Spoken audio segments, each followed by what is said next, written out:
नमस्कार, न्यूज़ अभी तक ब्रजेश जयपुर में आप सभी दर्शकों का हार्दिक स्वागत है। एक नई खबर के साथ ये खबर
एक शब्द देखा और उत्तर लिखना चालू कर दें। नहीं, पहले प्रश्न को पूरा पढ़ो, चाहे 2 बार पढ़ना पड़े।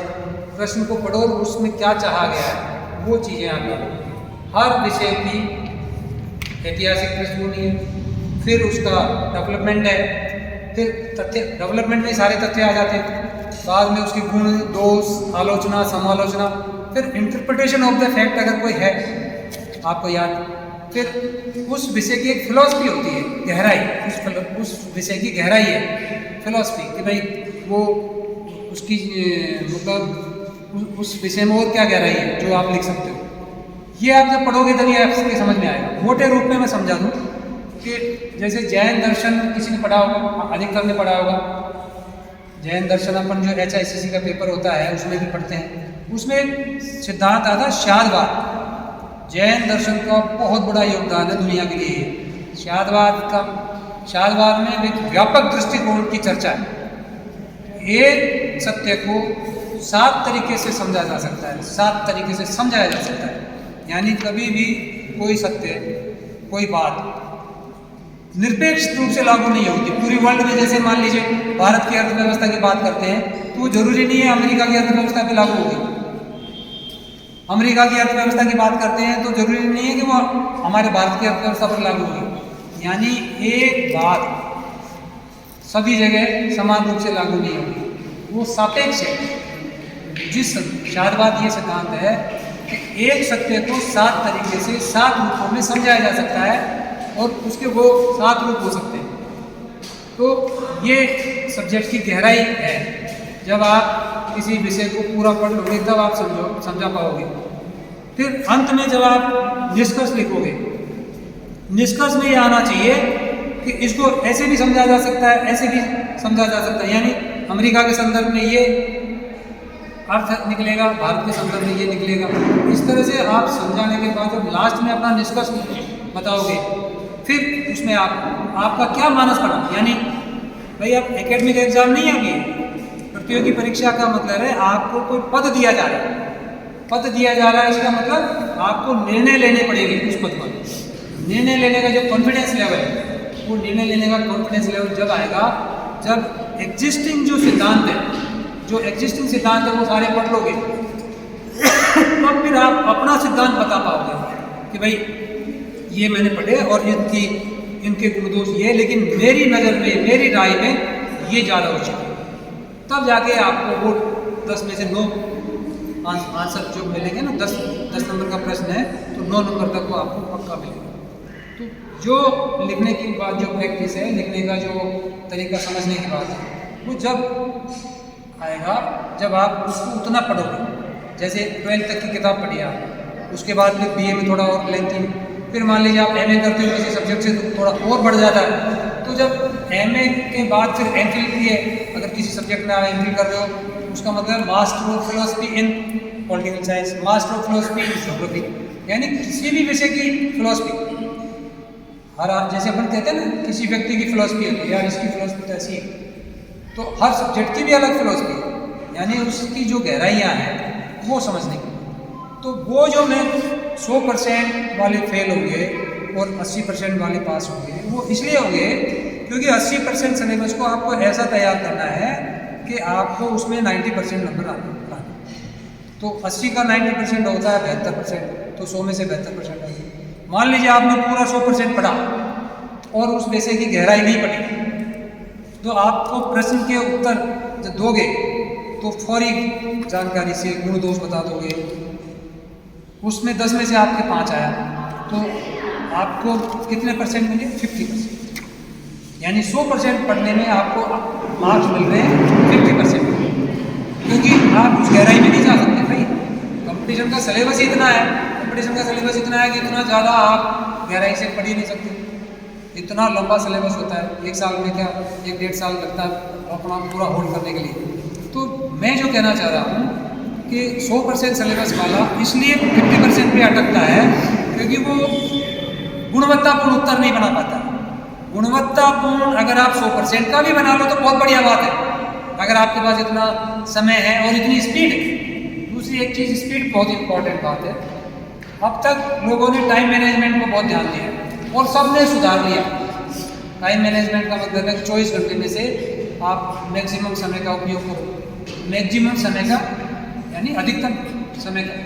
लेकिन स्पीड मैनेजमेंट वो चीज़ है कि आपकी प्रति मिनट की उपयोगिता बढ़े, यानी एक लड़का 1 घंटे में 10 पेज पढ़ता है, दूसरा लड़का 1 घंटे में 15 पेज पढ़ता है, हो सकता है कोई 1 घंटे में 20 पेज पढ़ रहा है। तो वो जो अंतर आया 10 से 20 का स्पीड से, तो जो 20 पेज पढ़ रहा है 1 घंटे में, उसकी जो रिजल्ट आएगा और जो 10 पढ़ रहा है उसमें अंतर आएगा कि नहीं आएगा? तो स्पीड मैनेजमेंट पर किताबें बाजार में मिल रही है।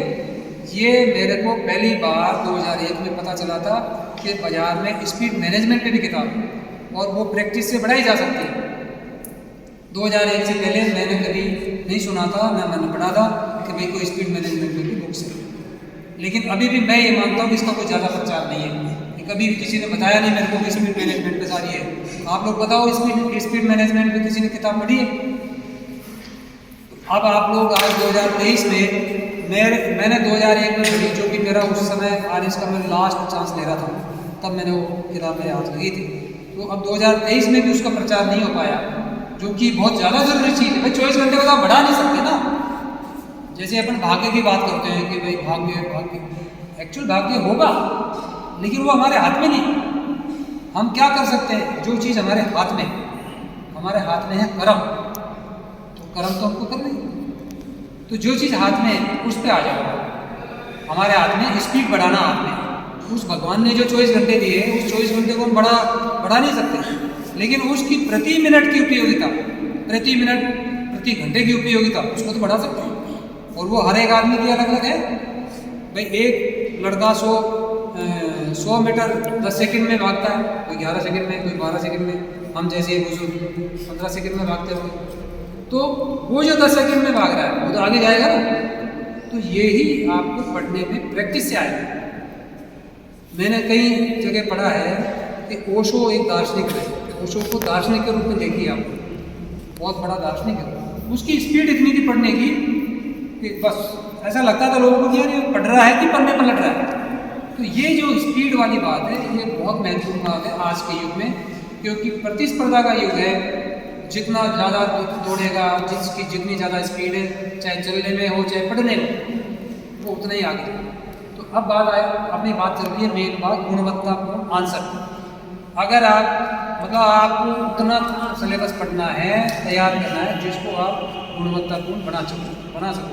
और ये बात मैंने इसलिए पैदा की है क्योंकि भाई सब्जेक्ट ऐसे ना, आर्ट्स है, कॉमर्स है, साइंस है, तो लाइकिंग और डिसलाइकिंग, यानी एक आर्ट्स का स्टूडेंट है वो साइंस के साथ कंफर्टेबल नहीं है, तो उसको 10-20% सिलेबस ऐसा होगा जिसको वो चाहे 4 बार पढ़ ले उसे समझ में नहीं आता। आर्ट्स के स्टूडेंट के साथ बहुत बड़ी प्रॉब्लम है ये। साइंस का जो पोर्शन है, जीके में साइंस भी आएगा, आप बस तो नहीं सकते उससे। उसका इलाज निकालने के लिए मैंने ये बात पैदा की कि भाई अगर आप किसी पर्टिकुलर किसी टफ जो आपके लिए टफ, साइंस वालों के लिए टफ नहीं, तो जो टफ पोर्शन है अगर उसको छोड़ना चाहते हो तो जो आपका सब्जेक्ट है उस पर आप ऐसी मास्टरी करो कि आप 100 में से 95% उसमें आए, यानी 10 में से आप 9.5 उसमें ला रहे हो। और दूसरा प्रश्न है जिसमें आपके 10 में से आप थोड़ा बहुत लिखो 2 आ जाएंगे, तो 9.5 तो 11.5 हो गए, तो 20 में से आपका जो एवरेज आएगा वो आपको सेलेक्ट करा देगा, सेलेक्ट करने लायक मामला बैठ जाएगा। अगर आपको कोई चीज़ पसंद नहीं है और उसको आप छोड़ना चाहते हो तो उसके ऑप्शन के रूप में मैं ये कह रहा हूँ 80% पढ़ने के लिए, ठीक है। 3 घंटे की तैयारी के लिए 1-1 साल तक अपन तैयारी करते हैं, तो उस 3 घंटे का डमी यानी वो रिहर्सल करो, रिहर्सल पहले ही अनसोल्ड पेपर पकड़ो 10 साल के, और हर संडे या कोई भी पकड़ लो दिन कि भाई हमको तो इस तरह लिखना है जैसे कि एग्जाम सेंटर करते जा रहे हैं, तो हम तो परीक्षा दे रहे हैं, एक्चुअल परीक्षा दे रहे हैं, वो प्रैक्टिस पहले कर लो तो कोई कन्फ्यूजन होगा ही नहीं कोई। और लैंग्वेज सुधरेगी, एक्चुअल क्या लिखित काम करने से लैंग्वेज रिफाइंड हो जाती है। जितना लिखित काम करोगे, कल वो जो बच्चा था जिसने बोला था कि यहाँ टेबल नहीं है, तो टेबल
एक दो साल में ये आएगा कि हमारे समाज के सैकड़ों बच्ची आईएएस और आरएस में आएंगे और हमारे समाज को आर्थिक रूप से ही नहीं बल्कि राजनीतिक रूप से, प्रशासनिक दृष्टि से समृद्ध बनाएंगे, मजबूत बनाएंगे। एक्चुअली किसी भी समाज की मजबूती और सम्मान पहचान, उसके समाज में कितने लोग ब्यूरोक्रेसी में उच्च पदों पर है, राजनीति में कितने उच्च पदों पर है, इस बात से निर्धारण होता है और हम इसी नक्शे कदम पर आगे चल रहे हैं।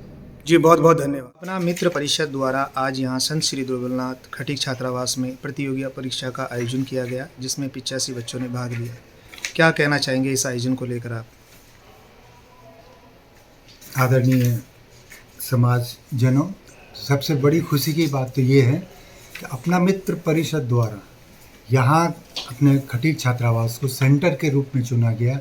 इसके लिए हम अपने आप को बहुत ही गौरवान्वित महसूस कर रहे हैं।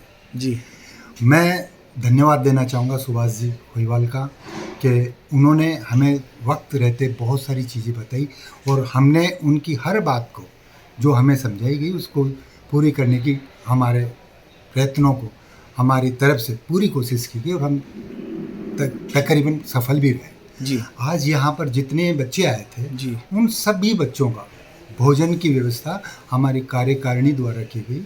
ये एक छोटा सा योगदान था हमारे यहाँ की कार्यकारिणी का। मैं फिर आप सब बंधुओं से कहना चाहूँगा कि ये जो प्रोग्राम ऐसे शैक्षणिक यहाँ पर किए जा रहे हैं, ऐसे ही उम्मीद करता हूँ आगे भी होते रहेंगे। धन्यवाद। अध्यक्ष महोदय, आपको और आपकी पूरी कार्यकारिणी को इस प्रकार के जो कार्यक्रम समाज के विकास के लिए किए जा रहे हैं, उन सभी के लिए मैं आपको बहुत बहुत धन्यवाद और साधुवाद देता हूँ। खटीक समाज आगे से आगे तरक्की करता रहे। इसी शुभ संदेश के साथ न्यूज़ अभी तक ब्रजेश जयपुर से मैं पत्रकार ब्रजेश कुमार नावरिया। धन्यवाद। धन्यवाद।